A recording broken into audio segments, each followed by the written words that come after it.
आज काय म्हणू मी तुला अबला नारी काई माई की माता.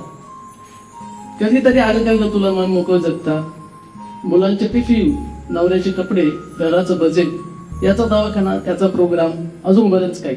अगं बाई, तू स्वतःसाठी कधी जगलीस नव्हती. पोरांना खेळायला 1 दिवस तरी लागतो, आम्हाला ट्रिपसाठी 3 दिवस तरी लागतात, म्हणजे स्पेसिफिक गोव्याला जायला.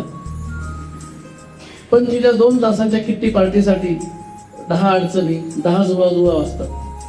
त्यात तुझी 2 तासाची किट्टी पार्टी आम्हाला मोठ्या सुट्टीसारखी वाटते. कारण चहा, पाणी, गड्या, रुमाल, पाकिट, प्रत्येक गोष्टीसाठी तू आम्हाला हवे असते. पण आजच्या दिवशी तुला एकच सांगेन, थोडं स्वतःसाठी जगून तर बघ. एखादी सोलो ट्रिप करून तर बघ. एखादा मन मोकळं गाणं म्हणून तर बघ. एखादा भन्नाट डान्स करून तर बघ. एक तरी दिवस स्वतःसाठी जगून तर बघ. थँक्यू.